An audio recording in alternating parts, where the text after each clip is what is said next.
भविष्यवाणी 5 साल की उम्र में माँ बनेगी बेटी। कलयुग भीषण सच। श्रीमद् देवी भागवत प्रथम स्कंध।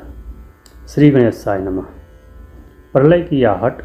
श्रीमद् देवी भागवत महापुराण की वो भविष्यवाणियाँ जो आज सच हो रही है। नमो नमः पुण्य आत्माओं। अमृत कथा के इस पावन पवित्र और आध्यात्मिक मंच पर आपका हृदय से स्वागत है।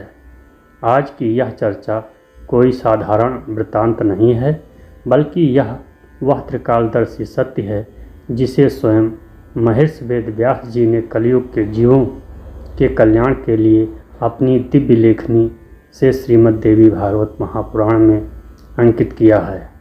आज हम उस भविष्य की परतों को खोलेंगे जिसे सुनकर आपकी आत्मा कांप उठेगी, क्योंकि यह कथा कलयुग के उस भयावह अंत की महाचेतावनी है जिसे जानना हर मनुष्य के लिए अनिवार्य है।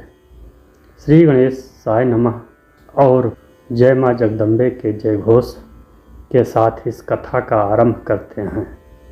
आज से ठीक 500 वर्ष पूर्व जब द्वापर युग का अंतिम सूर्यास्त हुआ, तब एक ऐसी घटना घटी जिसने सृष्टि की पूरी दिशा बदल दी। पूर्ण पुरुषोत्तम भगवान श्री कृष्ण ने जब अपनी लीला संवरण कर इस मृत्युलोक का त्याग किया और अपने परम धाम वैकुंठ की ओर प्रस्थान किया, उसी क्षण कलयुग ने इस पवित्र धरती की दहलीज पर अपना पहला कदम रखा था। शास्त्रों में वर्णन है कि जैसे ही श्री कृष्ण की चरण रज इस धरती से दूर हुई, धर्म, सत्य, पवित्रता और क्षमा जैसे दैवीय गुण पृथ्वी से धीरे धीरे लुप्त होने लगे। ऋषियों ने हिमालय की कंदराओं में बैठकर उसी समय देख लिया था कि अब आने वाला समय इंसानियत के लिए सबसे अंधकारमय और कष्टकारी दौर होने वाला है। कलयुग के राजा परीक्षित के युग से ही अधर्म ने धीरे धीरे अपनी जड़ें जमाना शुरू कर दी थी। महात्मा विदुर ने कुरुक्षेत्र के युद्ध से पूर्व महाराज धृतराष्ट्र को जीवन का वह कड़वा सत्य बताया था जो आज के समाज पर सटीक बैठता है। विदुर जी ने कहा था, हे राजन, जब किसी व्यक्ति, परिवार या पूरे युग का सर्वनाश निकट आता है तो विधाता सबसे पहले उसकी धन संपदा नहीं बल्कि उसकी बुद्धि और विवेक को हर लेते हैं। आज हम देख रहे हैं कि मनुष्य अपनी आत्मिक और चारित्रिक तबाही को ही विकास का नाम दे बैठा है। विदुर नीति स्पष्ट चेतावनी देती है कि जो इंसान अधर्म और दूसरों का अधिकार छीनकर अपनी तिजोरियां भरता है, उसके घर में सुख चैन नहीं बल्कि विनाश की अदृश्य अग्नि का वास होता है, जो धीरे धीरे सब कुछ राख कर देती है। यदि हम शास्त्रों की गुप्त काल गणना और वर्तमान ब्रह्मांडीय संकेतों को देखें तो वर्ष 2026 वह निर्णायक मोड़ सिद्ध हो सकता है जहां से प्रकृति अपना कठोर हिसाब करना शुरू करेगी। ग्रहों की ऐसी उग्र चाल बन रही है जो स्पष्ट संकेत दे रही है कि अब पाप का घड़ा गले तक भर चुका है। जब पाप की सीमा समाप्त होती है, तब कुदरत स्वयं को संतुलित करने के लिए महाविनाश और महाप्रलय का मार्ग चुनती है। आसमान से आग के गोलों का बरसना, धरती का रह रह कर कांपना और जहरीली होती हवा, ये सब इस बात का प्रमाण है कि अब मनुष्य को अपने कर्मों का फल भुगतने के लिए तैयार रहना होगा। श्रीमद् देवी भागवत के प्रथम स्कंध में व्यास जी ने एक ऐसी भविष्यवाणी की है जो मानवता की नींव हिला देती है। व्यास जी लिखते हैं कि कलयुग के अंत में मनुष्य का शरीर इतना दुर्बल, तामसिक और शक्तिहीन हो जाएगा और मर्यादाएं समाप्त हो जाएंगी। मात्र 5 वर्ष कि नन्ही सुकुमार आयु में एक बालिका संतान को जन्म देने योग्य हो जाएगी। यह सुनकर रूह कांप जाती है, लेकिन यह इस युग का वह परम सच है जहाँ प्रकृति के नियम पूरी तरह ध्वस्त हो चुके होंगे। बचपन का कोई अस्तित्व नहीं रहेगा और शिशु पैदा होते ही विकारों की दुनिया में धकेल दिया जाएगा। जैसे जैसे कलयुग का अंधकार और गहरा होगा, मनुष्य की कद काठी सिकुड़ को मात्र एक हाथ या एक अंगूठे जितनी रह जाएगी।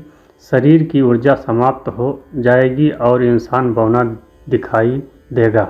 12 साल का बालक एक जर्जर वृद्ध के समान दिखाई देने लगेगा। उसके बाल सफ़ेद हो जाएंगे, दांत गिर जाएंगे और दृष्टि पूरी तरह धुंधली हो जाएगी। 20 से 30 वर्ष की आयु तक पहुँचते पहुँचते इंसानियत मृत्यु की क्रूर गोद में समा जाएगा। बीमारियों का ऐसा भीषण तांडव मचेगा कि चिकित्सा विज्ञान के बड़े बड़े संस्थान तिनके की तरह धराशायी हो जाएंगे। मनुष्य की मौत की कीमत एक तुच्छ कीड़े मकोड़े से भी कम होगी और सड़कों पर लाशों को उठाने वाला कोई नहीं बचेगा। नीति शास्त्र और भक्तमाल की कथाएं हमें बताती हैं कि कलयुग में रिश्तों का पवित्र धागा स्वार्थ और अहंकार की कैंची से काट दिया जाएगा। इंसान केवल अपने बारे में सोचेगा। पुत्र अपने ही बूढ़े बीमार माता पिता को बोझ समझकर तिरस्कार करेगा और उन्हें घर से बाहर निकाल देगा। जिस माँ ने अपने रक्त से सींचकर उसे संसार दिखाया, वह उसे अपनी दासी समझकर अपमानित करेगा। विदुर जी ने कहा था कि जिस समाज में बुजुर्गों की आंखों में आंसू हो, उस कुल का समूल विनाश निश्चित है। आज भाई भाई की जान का दुश्मन बना हुआ है। सिर्फ मुट्ठी भर जमीन और चंद रुपयों के लालच में। देवी भागवत का सबसे महत्वपूर्ण सार यही है कि जहाँ नारी की अस्मत सुरक्षित नहीं है, वहाँ महाप्रलय का आना अटल है। आज सरेआम मर्यादाओं की धज्जियाँ उड़ाई जा रही हैं और मासूमों की चीखें अनसुनी की जा रही है। याद रखिए, जब अपमान की सीमा पार होगी तो माँ जगदम्बे अपना करुणामयी शांत स्वरूप त्याग कर महाचंडी का रूप धारण करेंगी। फिर यह धरती केवल पापियों के रक्त से ही शांत होगी। जब समाज के रक्षक ही भक्षक बन जाएंगे, तब वह आदि शक्ति स्वयं न्याय की बागडोर अपने हाथों में लेगी। पृथ्वी अपनी पैदावार की शक्ति पूरी तरह खो देगी। किसान खेतों में बीज डालेंगे, लेकिन केवल कंकड़ और पत्थर ही उगेंगे। वृक्ष फल देना बंद कर देंगे और गौवंश अत्यंत दयनीय और कष्टकारी स्थिति में होगा। गायें दूध देना बंद कर देंगी और अपनी आँखों से रक्त के आंसू बहाएंगी। इंसान भूख से इतना पागल और हिंसक हो जाएगा कि वह अपने ही सगे संबंधियों को हानि पहुंचाने पर उतारू होगा। नैतिकता पूरी तरह मर जाएगी और इंसान जानवर से भी बदतर व्यवहार करेगा। पानी की एक बूंद के लिए सड़कों पर युद्ध होंगे और लोग प्यास के मारे सड़कों पर दम तोड़ देंगे। शास्त्रों में स्पष्ट उल्लेख है कि जब इस धरती का पाप असहनीय हो जाएगा, तब नदियाँ विदा ले लेंगी। पवित्र गंगा, यमुना और सरस्वती जैसी नदियाँ इस पापी धरा का स्पर्श छोड़कर वापस स्वर्गलोक की ओर प्रस्थान कर जाएंगी। नदियाँ सूखकर रेतीली मैदान बन जाएंगी और लोग बूंद बूंद अमृत जल के लिए तरसेंगे। भक्तमाल में लिखा है कि कलयुग के अंत में सच्चे संत समाज से दूर गुफाओं में छिप जाएंगे, जबकि वासना में डूबे हुए ढोंगी लोग धर्म का चोला पहनकर महलों में राज करेंगे और जनता को लूटेंगे। सत्ता उन लोगों के हाथ में होगी जिनका न्याय और दया से कोई लेना देना नहीं होगा और वह केवल प्रजा का खून चूसेंगे। अदालतों में सत्य का गला घोटा जाएगा और अपराधियों को समाज में बड़े सम्मान के साथ फूलों के हार पहनाए जाएंगे। इतने भयानक अंधकार के बीच भी ऋषियों ने एक उम्मीद की दिव्य किरण दिखाई है जो भक्तों का उद्धार करेगी।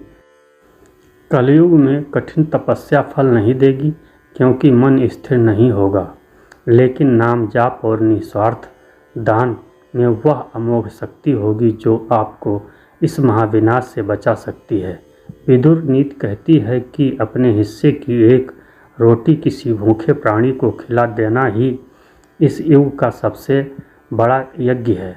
जो सच्चे मन से माँ जगदम्बे की शरण में रहेगा और निरंतर नाम सुमिरन करेगा, उसे प्रलय की भीषण आग भी स्पर्श नहीं कर पाएगी। भक्ति ही उस समय एकमात्र नाव होगी जब जुल्म और अत्याचार की सीमा पूरी तरह टूट जाएगी। तब संभलगढ़ ग्राम की पावन धरती से एक दिव्य गर्जना उठेगी। भगवान कल्कि अपने अलौकिक श्वेत अश्व देवदत्त पर सवार होकर हाथ में बिजली जैसी चमकती हुई तलवार लेकर प्रकट होंगे। उनकी तलवार से निकलने वाली अग्नि ज्वाला क्षण भर में करोड़ों पापियों का अंत कर देगी। वह किसी से बहस नहीं करेंगे बल्कि सीधे न्याय करेंगे और अधर्म का नाश करेंगे। विनाश के उस भयानक तांडव के बाद ही एक अत्यंत पवित्र और अलौकिक सतयुग का उदय होगा। धरती फिर से स्वर्णमयी और हरी भरी होगी, नदियाँ अमृत जल देंगी और आकाश स्वच्छ हो जाएगा। इंसान फिर से देवताओं की तरह रोगमुक्त और दिव्य जीवन व्यतीत करेगा, जहाँ केवल सत्य, प्रेम, करुणा और अखंड शांति का वास होगा। अधर्म के बाद धर्म का यह सूर्य सदैव के लिए चमकेगा। मेरे प्यारे भाइयों और बहनों, यह अमृत कथा केवल सुनने के लिए नहीं बल्कि आपकी सोई हुई आत्मा को जगाने के लिए है। यह समय आपके सोने का नहीं बल्कि जागकर अपने कर्मों को सुधारने का है। अभी भी समय शेष है। माँ की शरण में आइए और धर्म का मार्ग चुनिए। क्या आप उस नए सतयुग में प्रवेश करने के लिए तैयार हैं?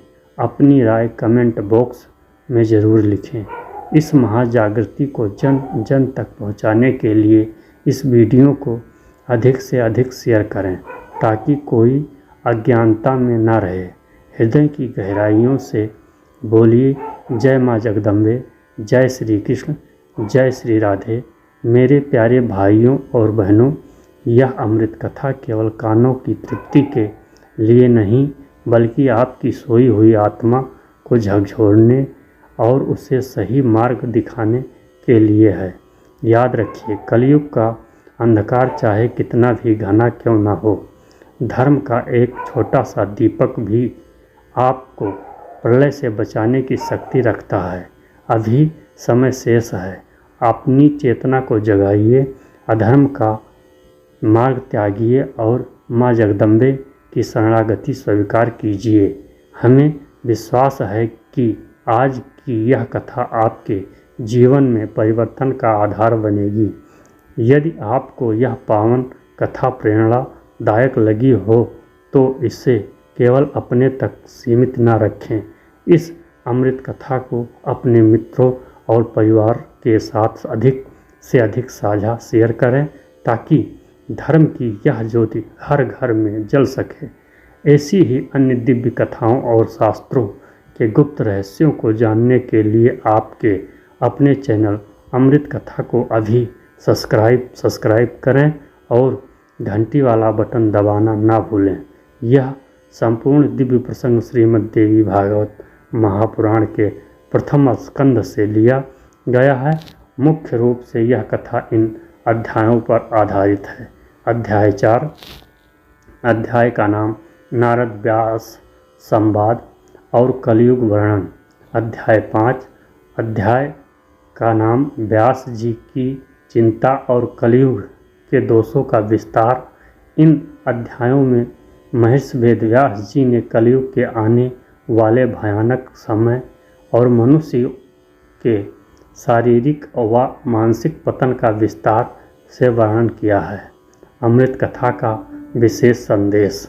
सज्जनों, शास्त्रों का ज्ञान ही वह प्रकाश है जो हमें अंधकार से बाहर निकाल सकता है। आशा है श्रीमद् देवी भागवत महापुराण के इन अध्यायों का यह सार आपके जीवन में भक्ति और वैराग्य का संचार करेगा। जय माँ जगदम्बे, जय श्री राम। इति शुभम।